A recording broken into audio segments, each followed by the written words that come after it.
Shalom et bienvenue sur Coran et Sunna TV, votre chaîne consacrée au décryptage du Coran et de la Sunna prophétique de Muhammad. Je suis l'évangéliste Moussa, communément appelé Oustad mécréant par des amis musulmans bien sûr. Je vous rappelle que je suis chrétien d'arrière-plan musulman par la grâce de l'Éternel notre Dieu. Je prie que la paix de l'Éternel notre Dieu soit votre partage au nom de son Fils Jésus. Aujourd'hui, nous voulons parler de l'importance de la sunna prophétique de Muhammad. Pourquoi la sunna prophétique de Muhammad est d'une importance capitale? Nous ne pouvons pas parler de la sunna de Muhammad sans mentionner aussi le Coran. Alors nous commençons cet enseignement par la citation du célèbre recueil d'hadith de l'imam Muslim, version intégrale, tome 1, page 25. Il est écrit: tout musulman sait que la religion islamique trouve sa source dans le Coran et la Sunna, deux entités formant un ensemble indissociable. Tout musulman doit donc savoir que l'islam trouve sa source dans le Coran et dans la Sunna. C'est quoi le Coran? C'est quoi la Sunna? Eh bien, selon la tradition islamique, le Coran est la parole qu'Allah a révélée à son prophète Muhammad par l'intermédiaire de l'ange Jibril à partir de l'an 610 de l'ère chrétienne bien sûr. Et selon toujours la tradition islamique, le Coran est le seul livre divin dans l'histoire de l'humanité qui n'a jamais été falsifié, qui n'a jamais été altéré. Vous devez aussi savoir que le Coran est composé de 114 chapitres appelés sourates. Et ces chapitres sont classés non selon un ordre chronologique de révélation, mais selon la longueur des chapitres, allant du plus long vers le plus court. Et vous devez aussi noter que le Coran que voici, je ne sais pas si vous me lisez à cause de la lumière, le Coran que voici est moins volumineux que le Nouveau Testament de la Bible. Alors c'est quoi la Sunna? La Sunna est un ensemble de recueils qui retrace la vie de Muhammad.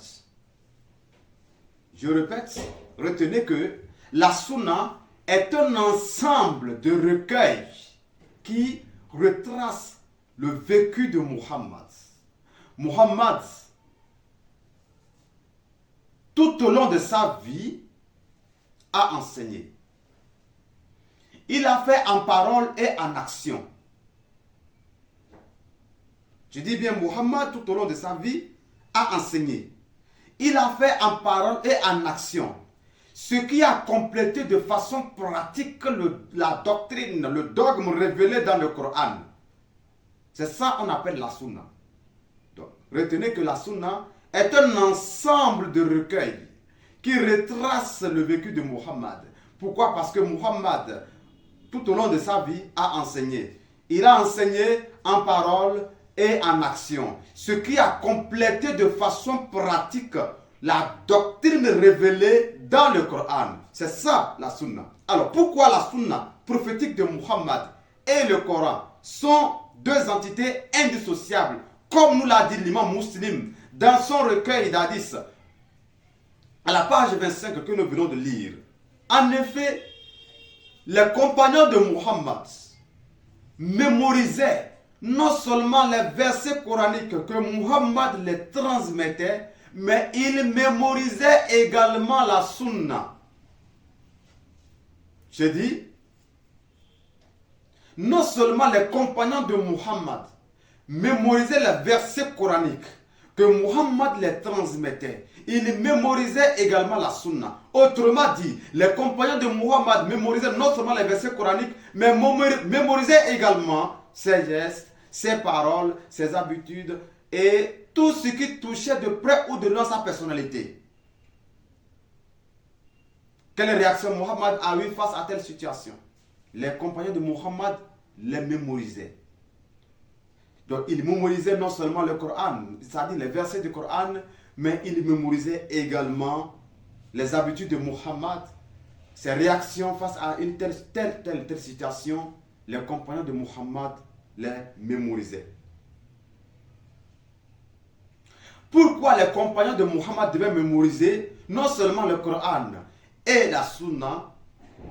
Pourquoi ces compagnons devaient mémoriser les deux? Parce que Muhammad, qui est le messager d'Allah, Allah a dit quelque chose aux compagnons de Muhammad. Allah a demandé à chaque musulman, à chaque compagnon de Muhammad, de prendre pour Muhammad un modèle, un exemple, une référence. Et nous trouvons cette recommandation dans le Coran chapitre 33, le verset 21. Il est écrit: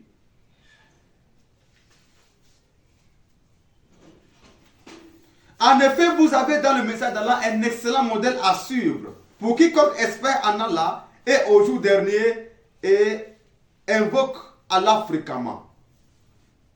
Donc Allah dans sa parole dit: vous avez, vous les musulmans, vous les compagnons de Muhammad, vous avez dans le message d'Allah, c'est-à-dire dans Muhammad, un modèle, un excellent modèle à suivre pour quiconque espère en Allah et invoque Allah fréquemment.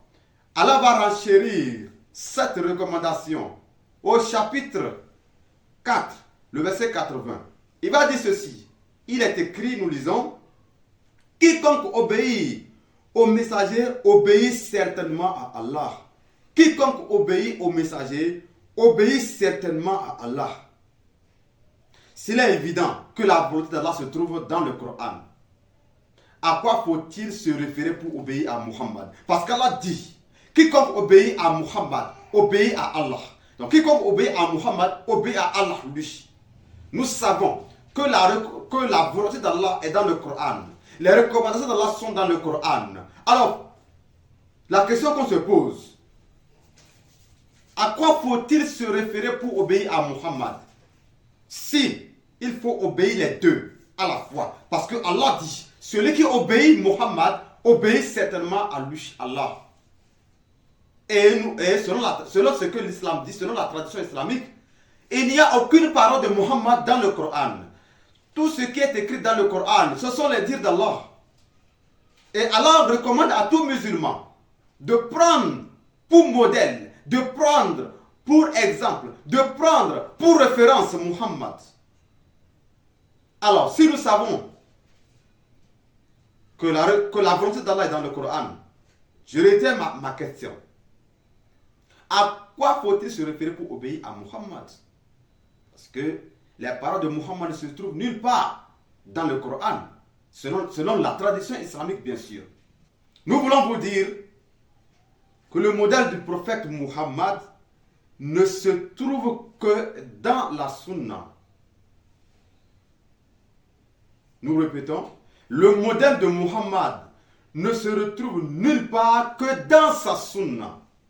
Et dans sa Sunna, qui était mémorisée au même titre que les versets coraniques à l'époque de Muhammad. La Sunna de Muhammad se trouve, ou du moins, le modèle de Muhammad, excusez-moi, le modèle de Muhammad se trouve dans la Sunna, mémorisé au même titre que les versets coraniques à l'époque de Muhammad.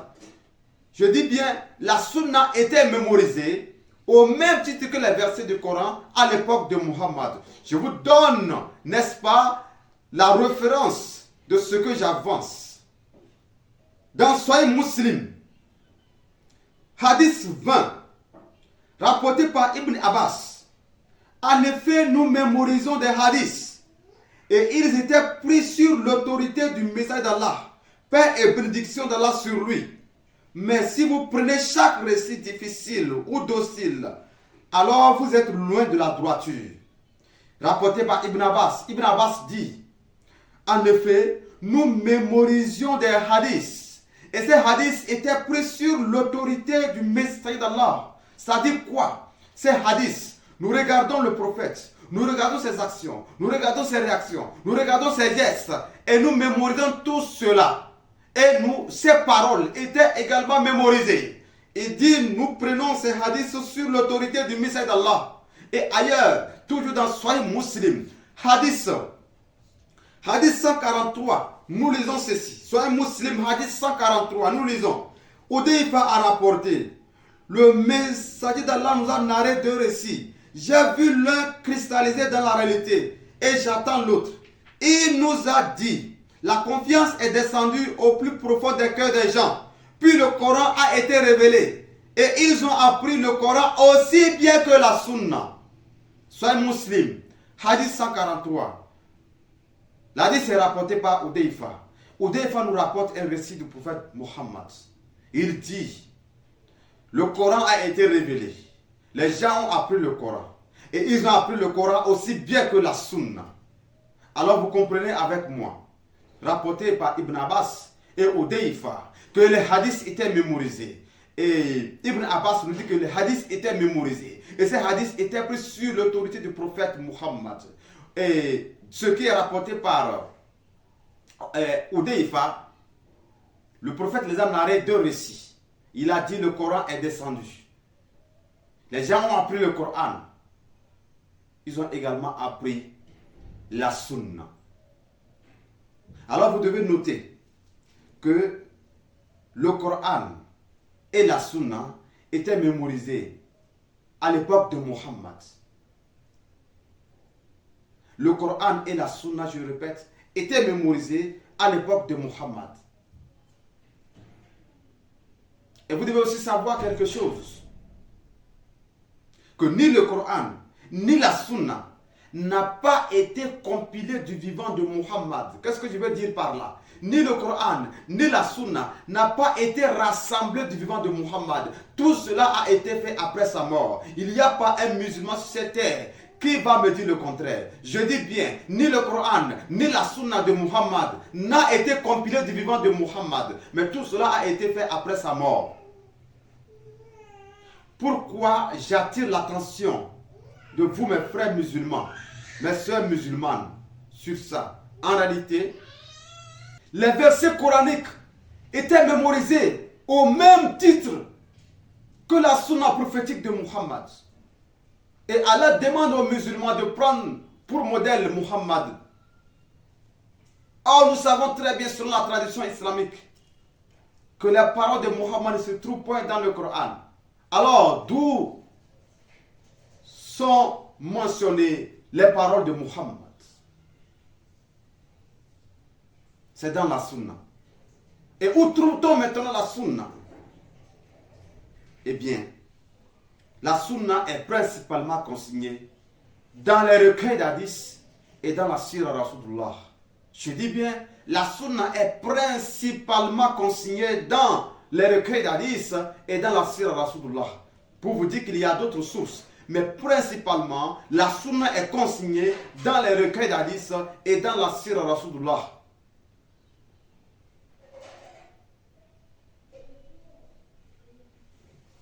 Donc les sources principales de la sunna prophétique de Muhammad sont les recueils d'Hadith et la Sira Rasulullah. En matière de recueils d'Hadith, la majorité islamique reconnaît 9 recueils d'Hadith, dont les deux premiers, Sahih al-Bukhari et Sahih Muslim, sont considérés comme les plus authentiques. Alors selon le consensus des ulémas musulmans, le Sahih al-Bukhari est le premier ouvrage le plus authentique après le Coran. Vient ensuite le Sahih de Muslim. Je dis bien, je parle selon le consensus des ulémas et la majorité bien sûr. Quand je parle de la majorité musulmane, je veux parler des sunnites. Parce qu'il y a les chiites et il y a les sunnites. À partir de ces deux grandes branches islamiques, d'autres sectes sont nées. Je ne parle pas des sectes qui sont nées à partir de ces deux grandes branches islamiques.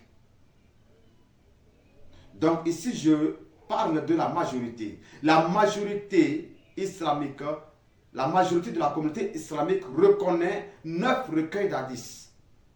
Et parmi les 9 recueils d'hadiths, 2 sont considérés comme les plus authentiques.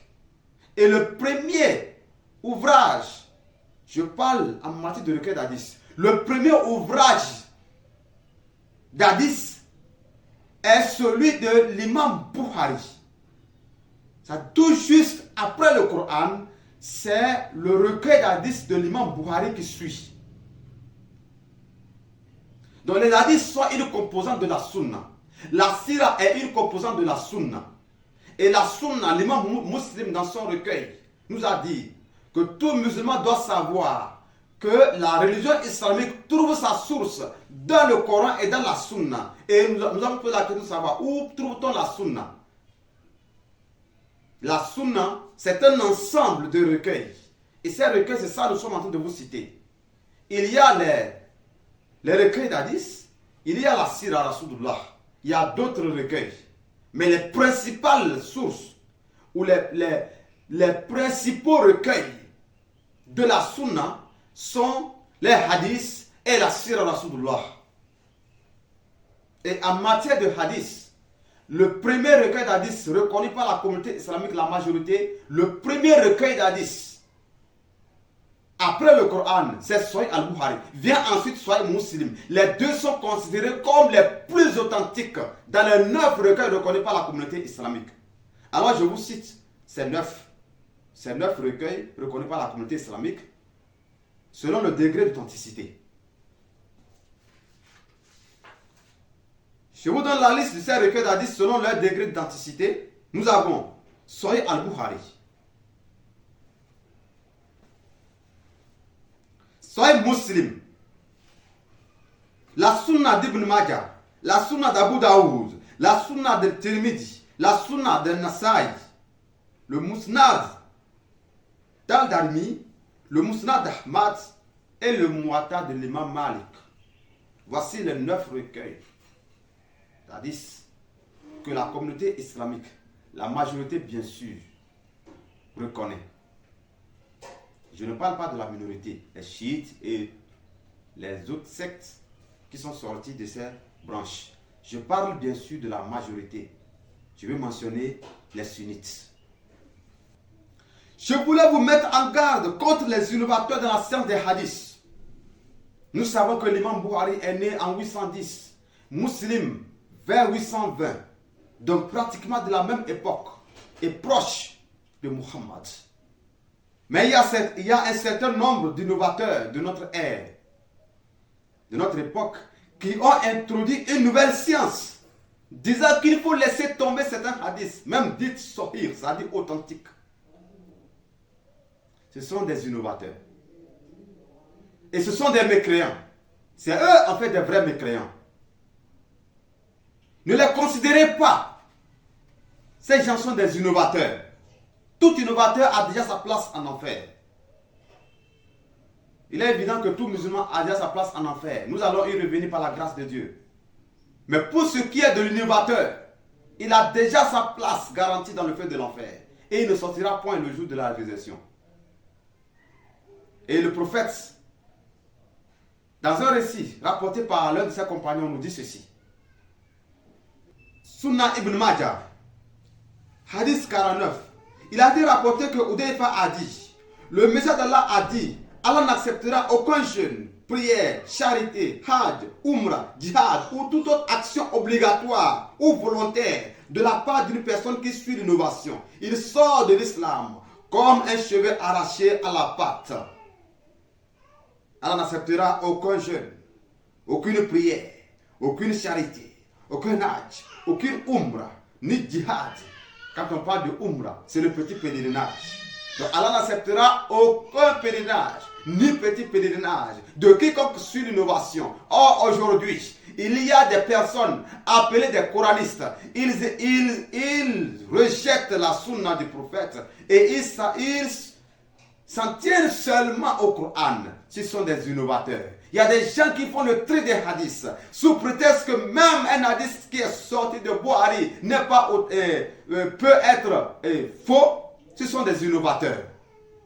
Parce que quand on parle de sortir, ça veut dire authentique. Et en ce qui concerne la scène des hadiths, tout est déjà fait. Alors, il y a des innovateurs aujourd'hui qui se lèvent et qui font des tris de hadiths, qui se lèvent et qui écrivent des recueils pour les attribuer à la religion islamique. Ce sont des innovateurs. Ils ont déjà leur place préparée dans le feu de l'enfer. Vous avez certes votre place, tout musulman a sa place dans le feu de l'enfer. Mais pour ce qui est des innovateurs, ils ont déjà garanti leur place. Ils ne sortiront point le jour de la rédemption. Parce que selon le dogme islamique, tout musulman descend dans le feu de l'enfer après sa mort. Et c'est le jour de la rédemption qu'on appelle Al-Qiyamah. C'est ce jour que Allah va trier ceux que lui il veut, il va les introduire dans son paradis. Nous allons y revenir dans nos prochaines vidéos pour vous montrer cela. Mais pour ce que nous parlons des innovateurs, de ces vrais mécréants qui essaient de vous égarer de l'islam en disant que le Coran seul suffit. Non, ce sont des innovateurs, ce sont des vrais mécréants et des pires mécréants. L'islam, c'est le Coran et la sunna de son prophète. Et quand on parle de la sunna, c'est un ensemble de recueils qui retrace le vécu de Muhammad. Pourquoi faut-il forcément se référer à la sunna? Parce que Allah a dit, vous avez dans le message d'Allah un excellent modèle à suivre. Or, nous savons que selon l'islam, tout ce qui est dans le Coran ne concerne pas Muhammad. C'est uniquement la parole d'Allah. Alors, à quoi faut-il se référer pour obéir à Muhammad? C'est bien sûr à sa sunna. Sa sunna se trouve où? Dans les hadiths et dans la sira Rasulullah. Quand on parle de sira Rasulullah, c'est la biographie du messager d'Allah.